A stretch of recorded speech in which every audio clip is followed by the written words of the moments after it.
Hi friends, എല്ലാവർക്കും പുതിയൊരു വീഡിയോയിലേക്ക് സ്വാഗതം. ഇന്നത്തെ വീഡിയോയിൽ നമുക്ക് ഗോതമ്പ് മാവ് വെച്ചിട്ട് നമ്മൾ അരിപ്പൊടി വെച്ചിട്ട് തയ്യാറാക്കുന്നത് പോലെ തന്നെ നല്ല സോഫ്റ്റ് ആയിട്ടുള്ള കൊഴുക്കട്ട എങ്ങനെയാണ് തയ്യാറാക്കി എടുക്കുന്നതെന്നൊന്ന് നോക്കാം. അപ്പോൾ നമ്മുടെ വീഡിയോയിലോട്ട് പോകുന്നതിന് മുമ്പായിട്ട് വീഡിയോ കാണുന്ന സമയത്ത് നിങ്ങൾക്ക് ഇഷ്ടപ്പെടുകയാണെന്നുണ്ടെങ്കിൽ എന്തായാലും ഒന്ന് ലൈക്ക് ചെയ്തേക്കണേ. അതുപോലെ തന്നെ സബ്സ്ക്രൈബ് ചെയ്തിട്ടില്ല എന്നുണ്ടെങ്കിൽ സബ്സ്ക്രൈബ് ചെയ്യാനും ഷെയർ ചെയ്യാനും മറക്കല്ലേ.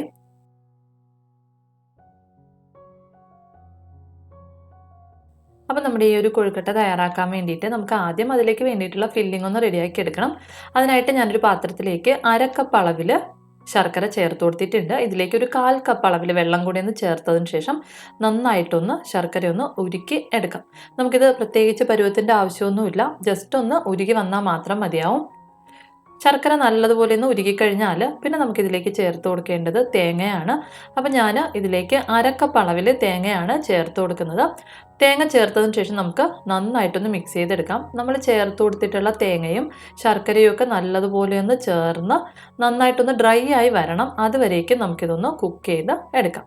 തേങ്ങ ചേർത്ത് കൊടുത്തതിന് ശേഷം ശർക്കര നല്ലതുപോലെ ഒന്ന് തിളച്ച് ഒന്ന് കുറുകി വരാനായിട്ട് തുടങ്ങിയിട്ടുണ്ട്. ഇനി ഒരു 2 മിനിറ്റ് കൂടെ നമ്മൾ കുക്ക് ചെയ്ത് കഴിയുമ്പോഴത്തേക്കും നമുക്ക് കുറച്ചുകൂടി ഒന്ന് ഡ്രൈ ആയിട്ട് കിട്ടും. ഈ ഒരു പരുവത്തിൽ ഡ്രൈ ആവുന്ന വരേക്കും ഒന്ന് കുക്ക് ചെയ്ത് എടുക്കാം.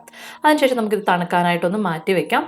ഇനി നമുക്ക് നമ്മുടെ കൊഴുക്കട്ടയ്ക്ക് വേണ്ടിയിട്ടുള്ള മാവ് ഒന്ന് റെഡിയാക്കി എടുക്കാം. അപ്പോൾ അതിലേക്ക് വേണ്ടിയിട്ട് ഞാനൊരു ബൗളിലേക്ക് 1 കപ്പ് അളവിൽ ഗോതമ്പ് പൊടി ചേർത്ത് കൊടുത്തിട്ടുണ്ട്. ഇതിലേക്ക് ഒരല്പം ഉപ്പ് കൂടെ ഒന്ന് ചേർത്തതിന് ശേഷം 1 ടീസ്പൂൺ അളവിൽ നെയ്യ് കൂടെ ഒന്ന് ചേർത്ത് കൊടുക്കാം.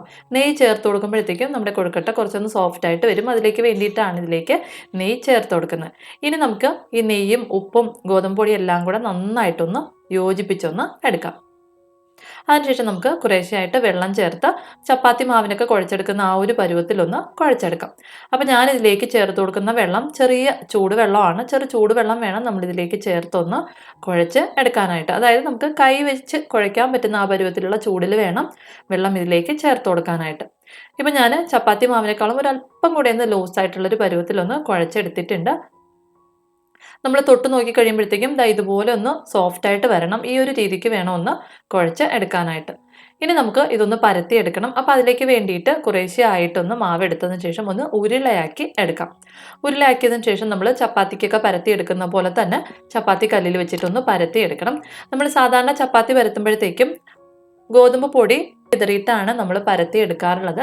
എന്നാൽ നമ്മൾ ഈ ഒരു കൊഴുക്കട്ടയ്ക്ക് വേണ്ടിയിട്ട് നമ്മൾ ഗോതമ്പ് പൊടി വിതറാനായിട്ട് പാടില്ല. പകരം നമ്മൾ എണ്ണ ഒന്ന് ചപ്പാത്തി പലകയിൽ പുരട്ടിയിട്ട് വേണം നമ്മളിതൊന്ന് പരത്തി എടുക്കാനായിട്ട്. ഗോതമ്പ് പൊടി വിതറിയാണ് നമ്മൾ പരത്തി എടുക്കുന്നതെങ്കിൽ നമ്മുടെ കൊഴുക്കട്ട കുറച്ചൊന്ന് ഹാർഡായി പോവും. അതുകൊണ്ടാണ് നമ്മളിതിലേക്ക് നെയ്യോ എണ്ണയോ പുരട്ടിയൊന്ന് പരത്തി എടുക്കുന്നത്.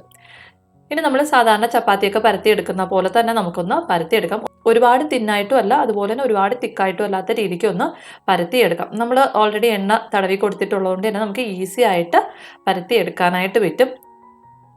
ഞാനിപ്പോൾ ഈ ഒരു സൈസിലൊന്ന് പരത്തി എടുത്തിട്ടുണ്ട്. ഒരുപാട് തിക്കും അല്ല, എന്നാൽ ഒരുപാട് തിന്നും അല്ലാത്ത രീതിക്ക് ഈ ഒരു കനത്തിൽ വേണം ഒന്ന് പരത്തി എടുക്കാനായിട്ട്.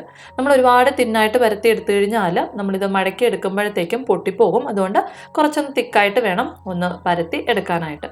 ഇനി നമുക്ക് ഇതിൻ്റെ നടുവിലായിട്ട് നമ്മൾ റെഡിയാക്കി വെച്ചിട്ടുള്ള ഫില്ലിംഗ് ഒന്ന് വെച്ച് കൊടുത്തതിന് ശേഷം നമുക്ക് ഇതുപോലെ അടച്ച് നന്നായിട്ടൊന്ന് പ്രസ് ചെയ്ത് എടുക്കാം. ഇനി നമുക്ക് ഒന്നുകിൽ ഇങ്ങനെ നമുക്ക് ആവി കയറ്റാനായിട്ട് വെക്കാം, അതല്ലാന്നുണ്ടെങ്കിൽ ഒരു ഡിസൈൻ കൊടുത്ത് വെക്കാവുന്നതാണ്. അപ്പോൾ ഞാൻ ഇതുപോലെ ഒരു കാണാനായിട്ടൊരു ഭംഗിക്ക് വേണ്ടിയിട്ട് ഇതുപോലെ ഒന്ന് ഡിസൈൻ ഒന്ന് ചെയ്തെടുക്കുന്നുണ്ട്. നമുക്കിതുപോലെ ഒരു സൈഡിൽ നിന്ന് ഇതുപോലെ കുറേശ്ശെയായിട്ട് മടക്കി എടുക്കുമ്പോഴത്തേക്കും ഒരു ഡിസൈൻ പോലെ ഒന്ന് ആയി കിട്ടും. ഇങ്ങനെ ചെയ്യുമ്പോഴത്തേക്കും നമുക്ക് നമ്മുടെ കൊഴുക്കട്ട കാണാനായിട്ടൊരു ഭംഗി ഉണ്ടാവും. അതിലേക്ക് വേണ്ടിയിട്ടാണ് ഇങ്ങനെയൊന്ന് ചെയ്തെടുക്കുന്നത്. താല്പര്യമില്ലാത്തവർക്ക് ഇത് ഒഴിവാക്കാവുന്നതാണ്. ഇതുപോലെ നമുക്ക് എല്ലാ മാവും ഫില്ലിങ് വെച്ചൊന്ന് റെഡിയാക്കി എടുക്കാം. ഇപ്പം ഞാൻ എല്ലാം ഒന്ന് റെഡിയാക്കി ഒരു പ്ലേറ്റിലൊന്ന് വെച്ച് കൊടുത്തിട്ടുണ്ട്. ഇതിന് നമുക്ക് ആവി കയറ്റാനായിട്ട് വെക്കണം. അപ്പോൾ അതിലേക്ക് വേണ്ടിയിട്ട് ഒരു സ്റ്റീമറിൽ വെള്ളം തിളപ്പിക്കാനായിട്ട് വെച്ചിട്ടുണ്ട്. ഇതിലേക്ക് നമ്മൾ റെഡിയാക്കി വെച്ചിട്ടുള്ള പ്ലേറ്റ് വെച്ചതിന് ശേഷം അടച്ച് വെച്ച് ഒരു 15 മിനിറ്റ് വരേക്കും നമുക്ക് മീഡിയം ഫ്ലെയിമിൽ വെച്ചിട്ടൊന്ന് വേവിച്ച് എടുക്കാം. ഇപ്പം ഞാനൊരു 15 മിനിറ്റ് ഒന്ന് ആവി കയറ്റി എടുത്തിട്ടുണ്ട്. ഇപ്പം നമ്മുടെ നല്ല അടിപൊളിയായിട്ടുള്ള കൊഴുക്കട്ട റെഡി ആയിട്ടുണ്ട്. നമ്മൾ അരിപ്പൊടി വെച്ചിട്ട് തയ്യാറാക്കുന്ന അതേപോലെ തന്നെ നല്ല സോഫ്റ്റ് ആയിട്ടുള്ളൊരു കൊഴുക്കട്ടയാണ്. എന്തായാലും ഗോതമ്പ് പൊടി വെച്ചിട്ടൊന്ന് തയ്യാറാക്കി നോക്കുക. നിങ്ങൾക്ക് വീഡിയോ ഇഷ്ടപ്പെടുകയാണെന്നുണ്ടെങ്കിൽ എന്തായാലും ഒന്ന് ലൈക്ക് ചെയ്തേക്കണേ. അപ്പോൾ പുതിയൊരു വീഡിയോയിലൂടെ നമുക്ക് വീണ്ടും കാണാം. അതുവരെ താങ്ക് യു, ബൈ.